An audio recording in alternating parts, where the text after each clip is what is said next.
السلام علیکم دوستوں، میں ہوں آپ کا میزبان منتظر ایوب۔ کئی خوشنما رنگ، دلکش و دل فریب لکیروں کے مخصوص انداز سے جذبات بیان کرتے فن پارے در حقیقت وہ کسی نہ کسی کہانی سے آپ کو روشناس کرواتے ہیں۔ آپ نے یقیناً کئی ایسے فن پارے دیکھے ہوں گے جو آج بھی آپ کے ذہن میں نقش ہوں گے۔ دنیا میں ایسے کئی فن پارے ہیں جو اپنی مثال آپ ہیں اور کئی دہائیوں بعد آج بھی اسی طرح مقبول ہیں۔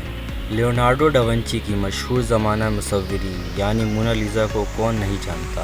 مونا لیزا شاید دنیا کا سب سے زیادہ قابل شناخت اور ناقابل فروخت فن ہے، لیکن کیا آپ نے کبھی سوچا ہے کہ مونا لیزا اتنی مشہور کیوں ہے؟ اس کی شہرت کے پیچھے بہت ساری وجوہات ہیں اور مشترکہ طور پر وہ ایک ایسی دلچسپ کہانی تخلیق کرتے ہیں جو کئی دہائیوں سے آج بھی زندہ ہے۔ یہ سمجھنے کے لیے کہ مونا لیزا کیوں آرٹ کی دنیا کی سب سے نمایاں تصاویر میں سے ایک ہے، ہمیں اس کی پراسرار تاریخ اور جدید فن کی تکنیکوں کو سمجھنا ضروری نہیں۔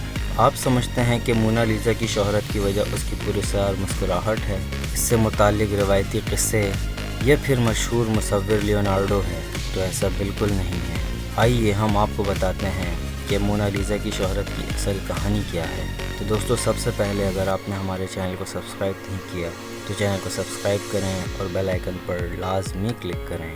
تو دوستوں، یقینی طور پر یہ ایک شاہکار ہے جس سے انکار نہیں کیا جا سکتا، جو صدیوں سے لوور میوزیم میں خاموشی سے ٹنگی ہوئی تھی، لیکن 21 اگست 1911 کو یہ میوزیم کی دیوار سے ہی چوری کر لی گئی، جس نے فن کی دنیا کو ہلا کر رکھ دیا تھا۔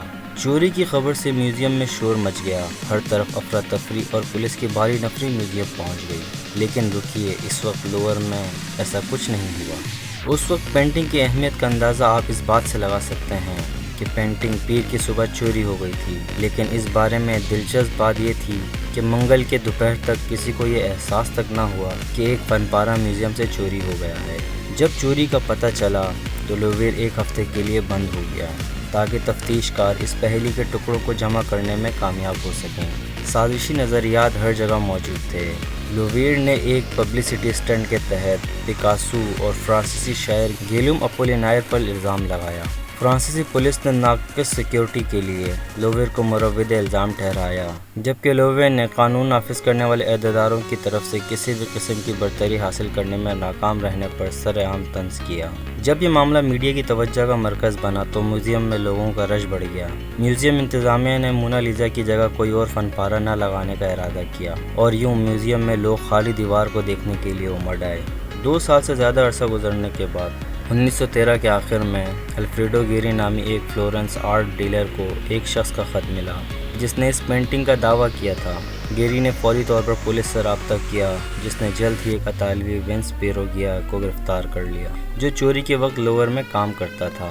پیرو نے اعتراف کیا کہ اس نے اس تصویر کو میوزیم سے چوری کیا تھا، جبکہ اسے اس تصویر پر شیشہ لگانے کا کام دیا گیا تھا۔ جس دن اسے یہ کام مکمل کرنا تھا اس دن وہ میوزیم سے باہر ہی نہیں گیا۔ تصویر کو چھپائے رات کے اندھیرے میں وہ چپ چاپ میوزیم سے نکل گیا۔ عدالت میں اس نے بیان دیا کہ اس کا تعلق بیٹلی سے ہے، جبکہ لیونارڈو کا تعلق بھی اسی جگہ سے تھا، اس لیے اس فن پارے کی اصل جگہ اطالوی میوزیم ہونا چاہیے تھا، جس بنا پر وہ اسے وہاں سے لے گیا۔ واضح رہے کہ لیونارڈو نے یہ پینٹنگ فرانسیسی شہزادے کو فروخت کر دی تھی۔ چوری کے الزام میں پیروگیا کو 1 سال قید کی سزا سنائی گئی اور مونا لیزا کو میوزیم کے سپرد کر دیا گیا۔ ایک بار جب مونا لیزا لوور لوٹ گئی، فرانسیسی اسے دیکھنے کے لیے نکلا اور جلد ہی یوں ایک بار پھر میڈیا کی توجہ کا مرکز بن گئی، اور مسکراتی عورت کی چھوٹی سادہ پینٹنگ راتوں رات ایک سنسنی بن گئی تھی اور یہ دنیا کا سب سے مشہور فن پارہ بن گیا۔ 1913 کی چوری کے بعد مونا لیزا دوسری سرگرمیوں کا نشانہ بنی رہی۔ 1956 میں کسی نے مصوری پر تیزاب پھینک دیا اور اسی سال ایک اور حملے میں اس پر ایک پتھر پھینک دیا گیا، جس سے مونا لیزا کی تصویر میں بائیں کوہنی پر تھوڑا سا نقصان ہوا۔ 2009 میں ایک روسی سیاح نے پینٹنگ کو نقصان پہنچانے کی کوشش کی، لیکن کوئی نقصان نہیں ہوا، کیونکہ مونا لیزا کئی دہائیوں سے بلٹ پروف گلاس کے پیچھے ہے۔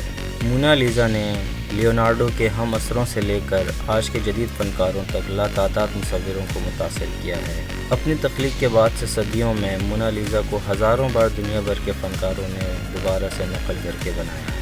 امید ہے دوستو یہ آپ کو ویڈیو پسند آئی ہوگی۔ اس طرح کی مزید ویڈیو دیکھنے کے لیے آپ ہمارے چینل کو سبسکرائب کریں اور بیل آئیکن پر لازمی کلک کریں، اور اپنی رائے کا اظہار لازمی کمنٹ باکس میں کریں۔